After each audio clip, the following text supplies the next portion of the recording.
Whatever the occasion, effortless elegance is right this way. Because Hilton brings you new ways to stay courtesy of the Nomad London.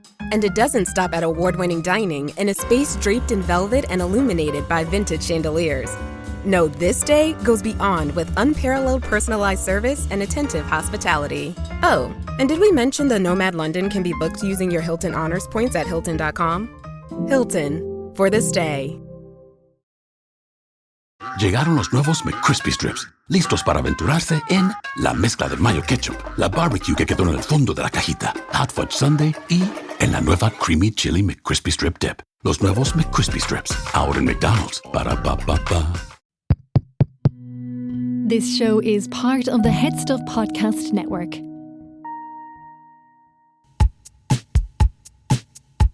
Lovely stuff.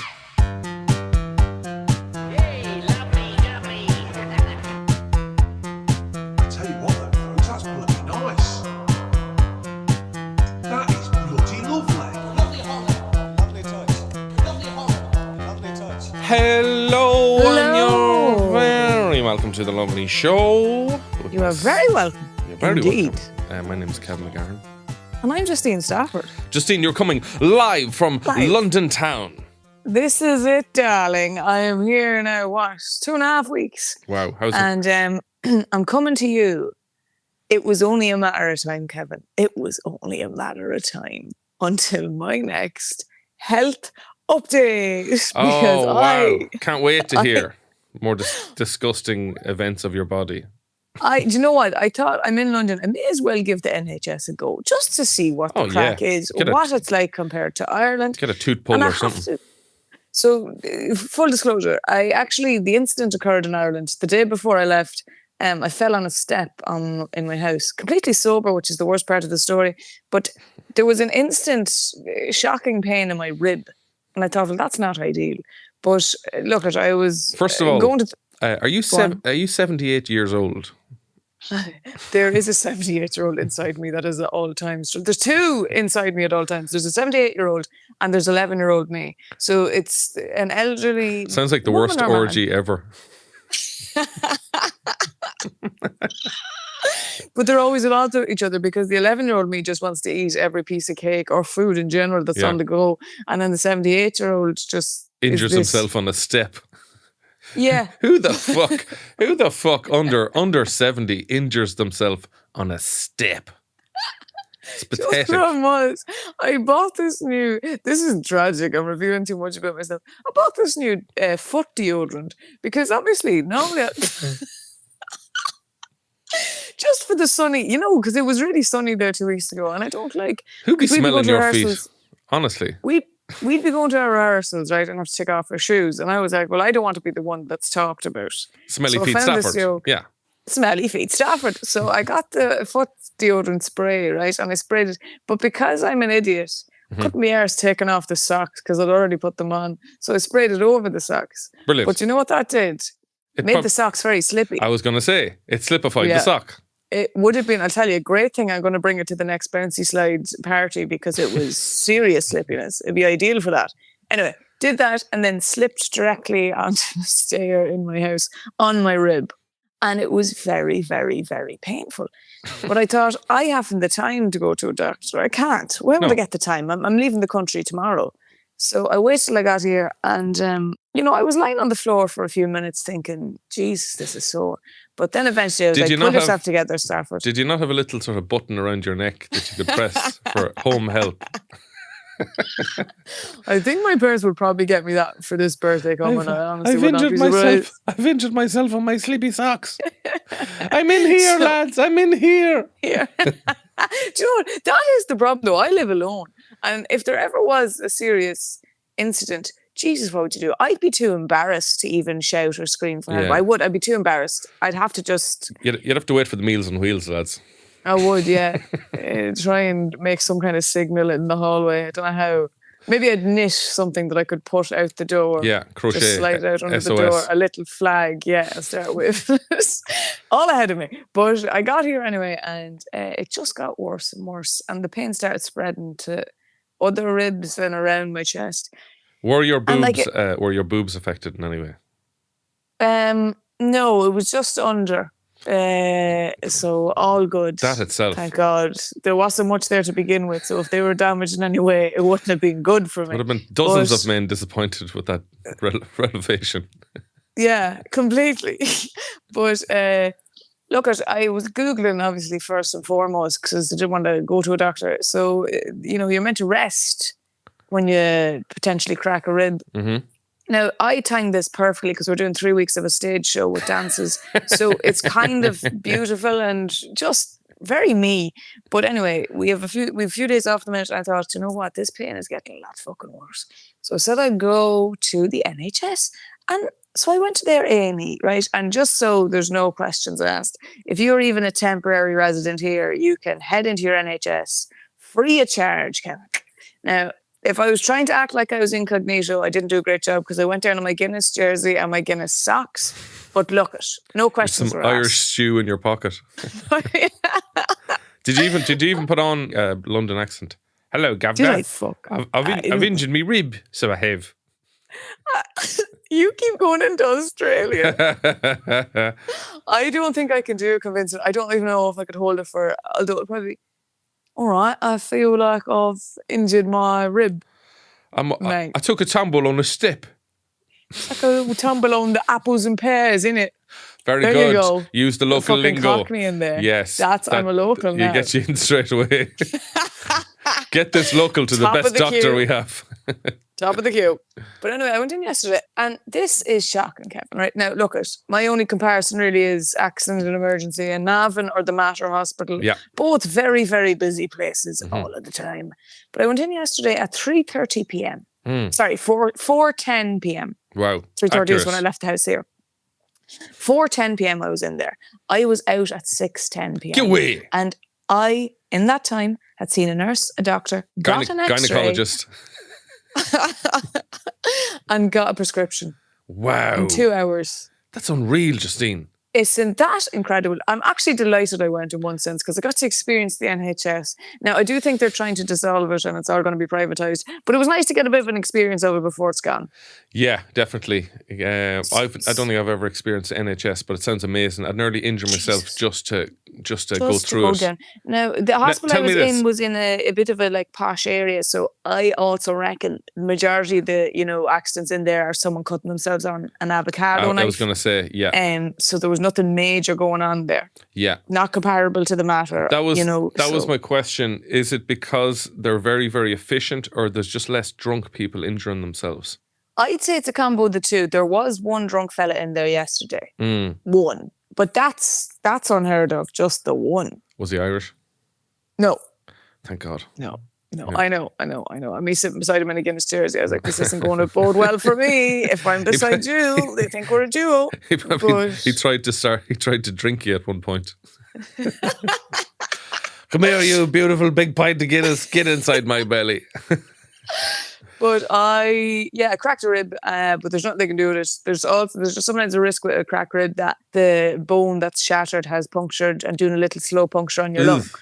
But they did a scan of the chest and they said, you're grand. And then they said, you may rest now for the next few weeks. Tell me and this. I said, well, I can't do that because I'm doing a stage show. When they scanned your chest, did they say like, oh, you're grand?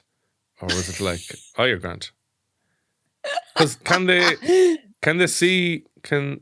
see, you can kind of see boobs in an X-ray, can you? You can see a willy. I'm pretty sure you can see a willy in an X-ray. I'm just saying you would not see much on mine, Kevin. Fair enough. That's, let's not try and... Do you feel awkward going through airport security through that X-ray machine? I don't, but 9 times out of 10 I'm picked we've picked a random person to search and it's you. But like they can see your basic naked body. I don't like that. That's a bit, yeah. That's a bit much. The last time I was going through, I kind of warmed myself up a bit.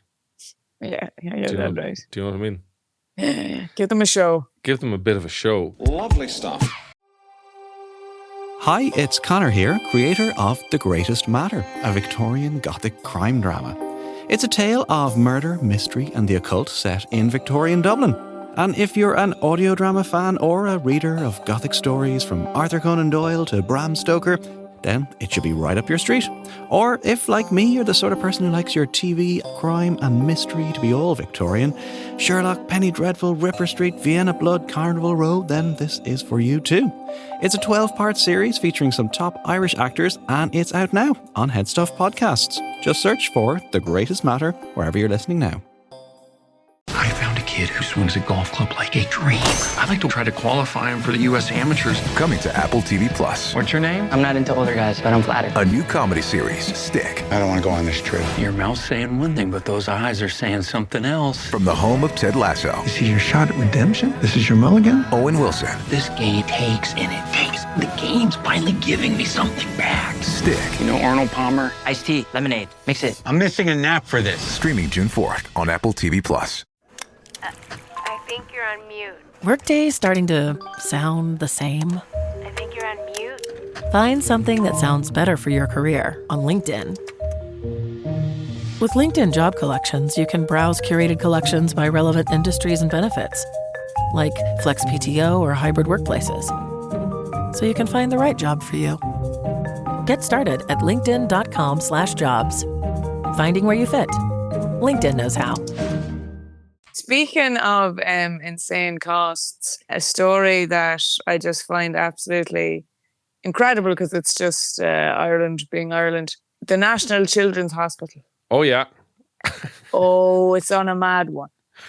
Yeah, we've run into the whole same issue we had before with the doll printer. Yeah, it's the doll printer 2.0. Yeah.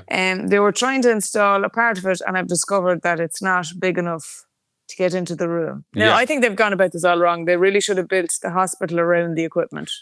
Is probably the best case scenario. That's the way we should do things from now on. If we're going to spend billions of euro, we need to build the buildings around the expensive equipment. Yeah. You know, but the item in question is the mass tandem spectrometer. I'll be honest, I've done a fair bit of Googling to find out what the hell that is, and I'm not much the wiser, but I'll show you some of the terminology that came up for me. Tandem mass spectrometry involves isolation of the ion of interest and then disassociating this ion via collisions with neutrals or surfaces to produce fragment ions. So it can be used to detect amino acid, organic acid, and fatty acid oxidation disorders. I'm truly none the wiser of what this piece of equipment does. Yeah. Do we need that now, really? Not sure if we need that badly. I'll be honest, Kevin, that's what someone in the Dáil is going to say when this gets brought up about this item. Someone will just but do we need that now? Well, I said this before in a sketch. The reason why the Children's Hospital is so expensive is because it's literally shaped like a vagina. Yeah. You have to pay extra for You that. have to pay extra. I was talking to a plumber and he said, Mac, there's not a fucking straight angle in the whole building. Like, Jesus. You think of a wall, Justine. You know? You think of an old wall. You do. A brick down there, another brick in the same direction. Yeah. Simple enough stuff. But Yeah. if every wall is curved, it's just going to make everything way more fucking expensive. And apparently the reasoning is they do it in hotels in Las Vegas. Straight walls make people feel weird. There's probably a better way of saying this. If you have a really, really long fucking building, like a hotel room, with big, long, straight corridors, it makes people feel like it goes on forever and they feel small and scared. So Well, that would explain people trying to get out of churches, There you go. you know. But if you build a curved wall, people don't realise how big the building is. So I think that's the thinking. But it's a big, stupid fucking building. Do we even need it? Half the children that will be using it are older now. I believe, they're not going to I'm never going to be able to use this. No, No, long ahead of our time now. But unless I dress up as a child. It's also, I believe, more expensive now than the Taj Mahal. Wow. Well, hopefully people will come and take photographs of it. It is the most expensive building in the world. Holy I believe. Moses. I've heard that in discussion. Now, you'd And want to fact check that because I just want to bring something up. Someone mentioned on one of our podcasts. Will the children appreciate it? Probably fucking not. Well, look, as someone who's spent time in children's hospitals and then Also having the experience in Drogheda Hospital on the 4th floor, where it was the children's ward. Yes. Very yellow walls. And then they decorated them with little drawings that people had done. And sure, isn't that grand? They're yellow from tobacco smoke, probably. From all the Drogheda kids smoking. Yeah, you stick on a fucking sticker of Mickey Mouse, Goofy, playing with an old wheelbarrow or something. The kids are happy. The kids are when happy. I'm in a hospital, I'm hardly concerned about the walls. No. I'm hardly concerned about the shape of them. I'm more concerned with getting the fuck out there. Yeah, the curvature of the building. Yeah, that doesn't really ever affect me. Is there any other news you missed out on? Oh, we elected Conor McGregor as president when you were away. Ah, no way. Yeah. 1 vote, apparently. He won it by 1 vote. So we could have done you with that, actually. God almighty, you know. That's not ideal. That's what happens now when you go away and you leave us. You leave for 2 weeks and all hell breaks loose. We legalised cocaine there for a few days. Oh, Jesus, fair play. So the sessions have been good. I'm not going to lie. Yeah.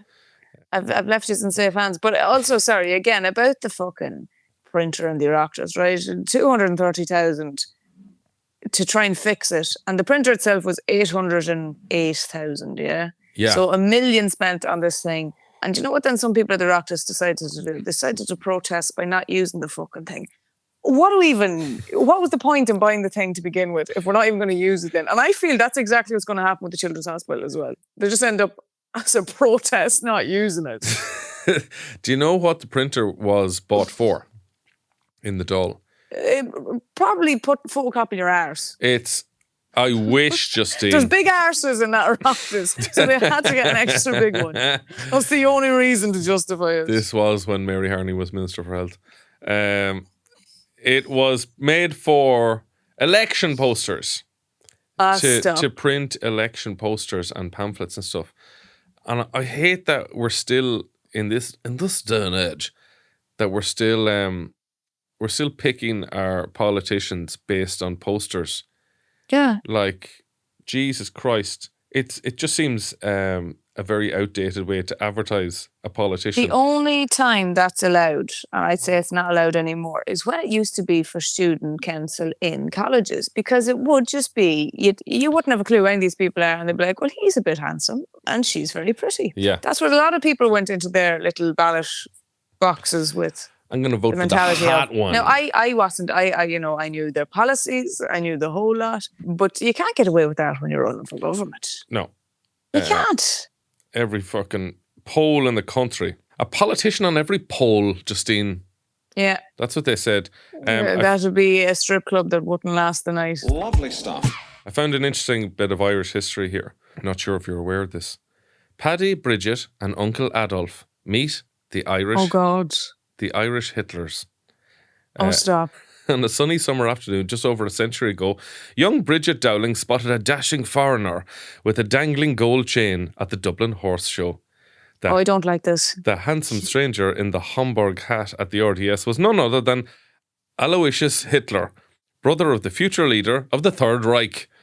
Bridget, a native 17-year-old girl who was just out of convent school, later said, I cannot deny the stranger, but his fine foreign manners made a great impression. Romance blossomed and the pair went on dates at Dublin's National Gallery. Alois, I think his name's Alois. It's not Aloysius, it's Alois, is it? I don't know. Anyway, he was the other... I don't want to know. You're really not interested in this whatsoever. Is this true or is this made up? This is totally true. The half-brother of Adolf Hitler made out he was a grand hotelier who was on a European tour studying the business in various countries. So first of all, he's a liar. You cannot trust the Hitlers. If they're not exterminating races of people, they're pretending to be Francis Brennan. So it turns out he was actually not a wealthy hotelier. He was working as a waiter in the Shelburne. Oh my God. So yeah, Hitler. So they married in Liverpool, where he worked as a razor salesman. They had a son, William Patrick, in 1911. It was reported that Adolf Hitler. That's a side story there. But so Hitler had Irish relations. Now, hang on. Let's backtrack here. This is a half-brother to begin with, right? Half-brother married an Irish woman, yeah. Okay. I just want to get as removed as possible here with the facts. Bridget Dowling Hitler I mean, stop. fair play to her for hanging on to Taking the name. her own name as well. She's like, she was a very early feminist. She's like, I'm going to be a Dowling Hitler to sort of water down the Hitler aspect of my name. Now, what were the years there you were saying? Is this prior to Hitler going mad? Yeah. Yeah. So this is so they had their first son in 1911. Okay. Well, look, we can allow. Sure. She didn't know. He hadn't done much, I suppose. He was probably fighting in the Great War. So she wrote a memoir called My Brother-in-Law Adolf. Stop. And Hitler came to visit with them in Liverpool just before World War I. God, I hope they didn't set him off. The Dublin described young Adolf in her memoir as a pale, unsteady-eyed lad. A pale, unsteady-eyed lad. And Bridget claimed, this is a big one. Bridget claimed that she herself was responsible for the famous Hitler moustache. She said she advised him to trim his waxed handlebar moustache at the end. I wonder, she's probably a big fan of Chaplin. Can I just say, why... Oh my God, hold on 1 second. Oh no. When she later saw his face in the newspaper, she noticed he had followed her advice, but she remarked, Adolf has gone too far. So I think she was... The moustache was too far for Bridget. The moustache was the nail in the coffin. It wasn't the invasion. It wasn't the invasion of Poland or the setting up of concentration camps. It was that I told you to fucking trim it, lad. I didn't say make it a perfect square. Who the fuck has a square mustache? I'm sorry, Adolf, but you've gone too far. You've lost me. But also, why in the name of Jesus would you bring out this book and in a way be like bragging nearly, saying I was the one who actually encouraged the mustache? I mean, what else did you encourage, Bridget? Well, I mean, that's the thing. You want if you're writing a book called My Brother-in-Law Hitler, or Adolf rather, My Brother-in-Law Adolf, you want to say you've had some connection with him, but you don't want to obviously have any connection with his awful atrocities. Yeah. So keep it to his style, keep it to his shorts and his lovely little mustache. The marriage of Alois and Bridget Hitler proved short-lived, but that's a pity. But the Irish Mrs. Hitler and her son Paddy were not shy about boasting their notorious relative when it suited them. When he reached adulthood, young Paddy Hitler... Shut the fuck up. It says Paddy Hitler. Which I think that could be one of the most amazing stage names ever. Paddy Hitler showed himself to be an opportunist. Patrick travelled over to Germany to exploit his connections after Hitler became chancellor. The pair apparently had a stormy relationship, but Uncle Adolf found Paddy work in a bank. He later became a car salesman for Opel. This little ad for Opel. Oh, I thought it'd be, little shout out for Opel there. Volkswagen. Yeah, there you go. Yeah. You'd expect Volkswagen. Yeah. He began to ape his uncle's mannerisms, including the characteristics Führer posed with crossed arms. He even grew a similar mustache. Jesus Christ. Paddy Hitler was in demand at society dinner parties in Germany. Adolf soon found him to be an embarrassment. Imagine being an embarrassment to Hitler. I'm so embarrassed by my Irish nephew. He drinks too many pints. Thank God they just didn't call him Padolf. Oh, wow, Justine, that's good. That's very good. Padolf Hitler. Patrick was reported to have made veiled threats to expose Adolf's Jewish ancestry and demanded a more senior job. Yes, Adolf wouldn't like that at all. He wouldn't have liked that. He famously not a fan. Paddy could have been the hero. Yeah, he could have exposed Hitler for all of his hypocrisy. Took him down. I would have grabbed him by his little mustache and took him down the steps. Told everyone. Oh, well, crack a rib on him. Let him go to the NHS. Yeah, there you go. Flying into a rage with his half-Irish nephew, Hitler demanded that he become a German citizen if he wanted a top job. Fearing a trap, Patrick then fled Germany in a hurry. Good man. Back in England, he wrote an article for Look magazine called Why I Hate My Uncle. Why I Hate My Uncle. It sounds like it's written by a child. I'm not happy with my Uncle Adolf. The Hitler name may have opened doors for Paddy in Berlin, but it wasn't flavour of the month in England as war broke out. Oh, God. I want to make a film God. about this lad. It's just like, God, man, I keep having trouble getting tables at restaurants.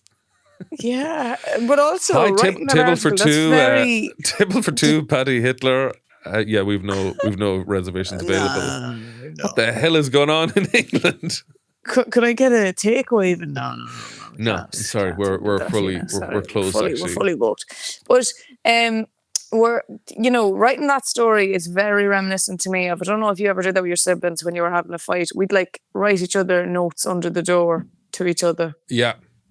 Or back and forth. Like a post-it note in the fridge. How I hate my uncle. So he went to America. Oh, Jesus. This lad's going everywhere. And he became a sort of a travelling freak show.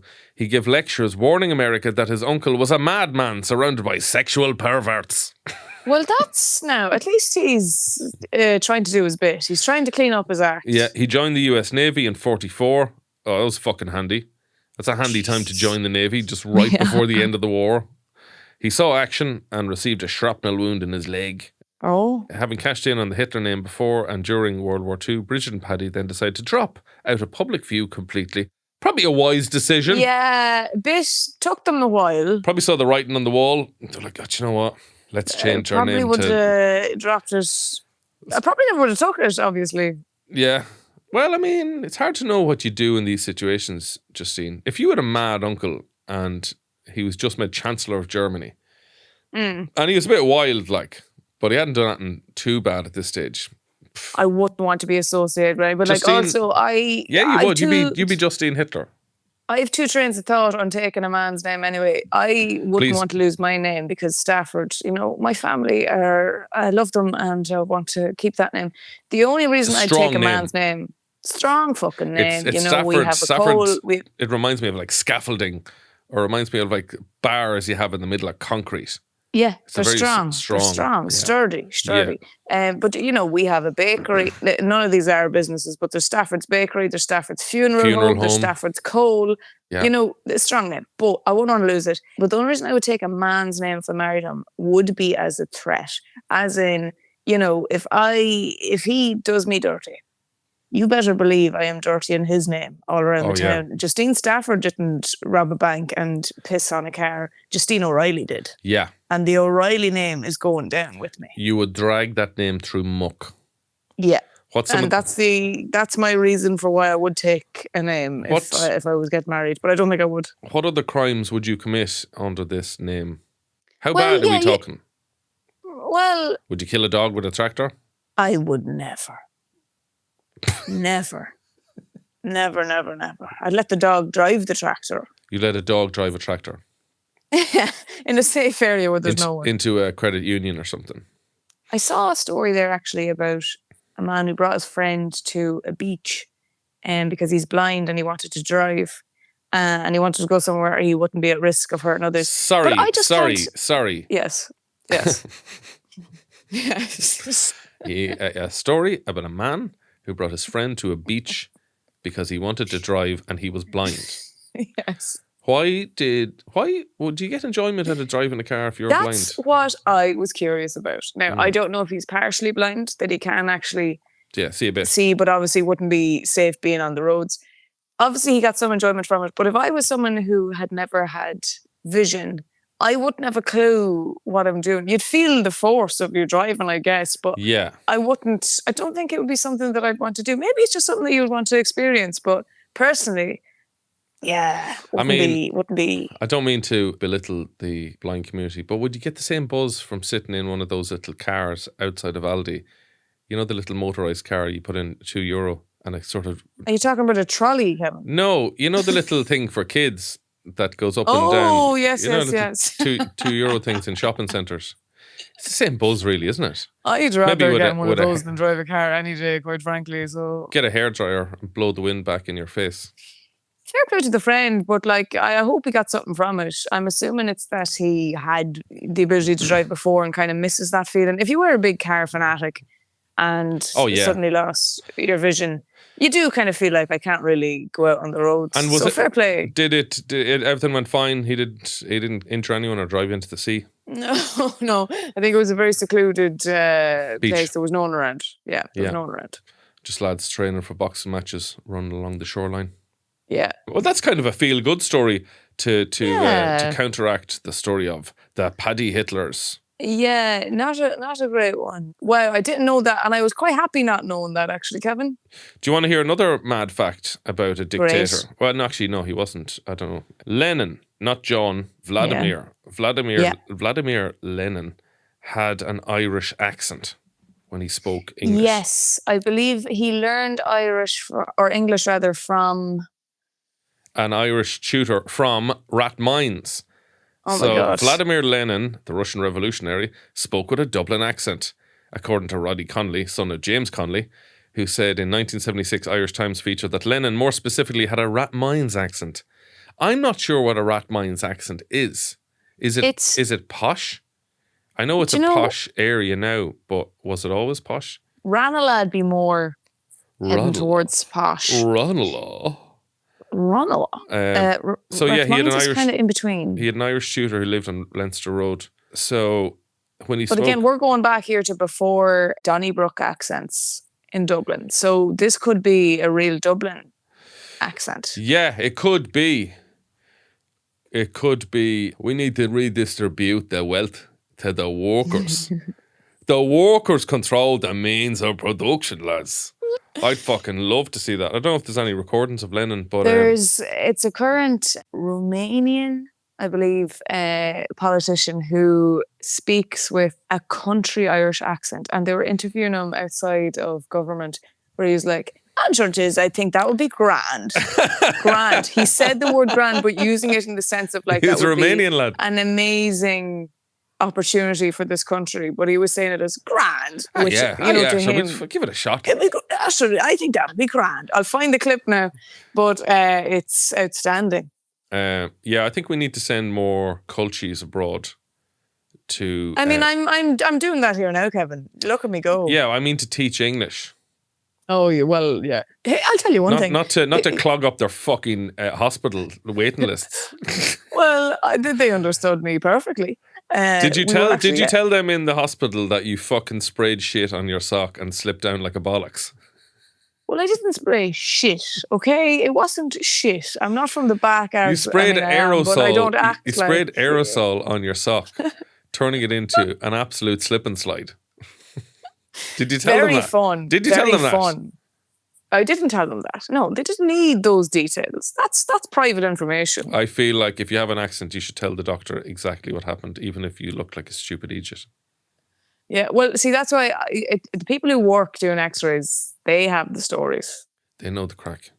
They see what goes up the crack. And there's, toy cars up there, a wild range of things. I'd never be that. I wouldn't. Lovely stuff. I have one more story for you. Go also, on. Irish people, this is a little fact, Irish people are the most lactose tolerant group of people on planet Earth. Apparently that checks out. Yeah, we're the biggest milk drinkers, and we have been for centuries. Apparently, like a Roman traveller was like travelling around Europe, came to Ireland during the Celts, and apparently they didn't drink water from the stream, despite our watery streams being like crystal clear, beautiful water. Instead, they drank milk and beer. Yeah. Which you can still, even to this day, see a hangover from that if you go into any chipper in the country, where you'll see a lad who's after drinking 8 pints of Guinness, and he will go up and he will order a pint of milk with his battered sausage. I think it's a beautiful thing in a Sunday hotel, seeing a carvery dinner and pints of milk galore at every man's table with his big roast. It's a weird one, but it kind of feels good, but it's a bad idea. It's a bad idea to drink a pile of milk on a stomach full of pints. But it wouldn't be for me now, but I think also there's probably, the type. There's people you meet and you think, I'd say he's not long off the mother's tit. Yeah, maybe that's it. Maybe we're just longing for Mammy's boob. They should have pint glasses shaped like lovely breasts. That was the original wine glass. I've said that before. It was modeled off Marie Antoinette's. cleavage. Oh, it wasn't wine. I think, was it champagne? Champagne. Yeah, it was champagne. And at You parties, toast her chest. at parties, she'd go around with them on her ditties going, hey, fits like a glove, boys. I have another little story before we go about an Englishman who's addicted to Irish sausages. David Harding, 47, I'm not sure if he's still alive, had to seek urgent counselling for his condition. His bizarre addiction sees him eat up to 13 Irish sausages a day. Oh, Jesus. And often left him searching for more. No. He's out in the hunt for sausages. Paul Mescal has a lot to answer for. Yeah. Blame Mescal. He has a freezer full of sausages and goes in a panic if his supply runs down. His special brand he craves is called McWinnie's Irish sausage. I've never even heard of them. McWinnie's? Yeah. He said, that's what happens. Irish brands go out there and we wouldn't even know them here because they see the bigger market and they lap them up abroad. Well, there's clearly something in these McWinnie's that's driving this poor English man mad. He said, I genuinely cannot bear the thought of living without sausages. Drug addicts crave their medicine of choice and it's the same for me, except my drug is a banger. In brackets, slang for sausage. Sausages? Not to be confused with a DJ playing a banger up a tune, obviously. You need to clarify. Yeah, he'd be just disappointed now if he went to a disco looking for sausages. Oh man, the bangers last night. Manny's a night. Justine went to a disco looking for sausage. He realised he was an addict. He realised he was an addict last year when his wife Susan had no sausages to serve him and he went berserk.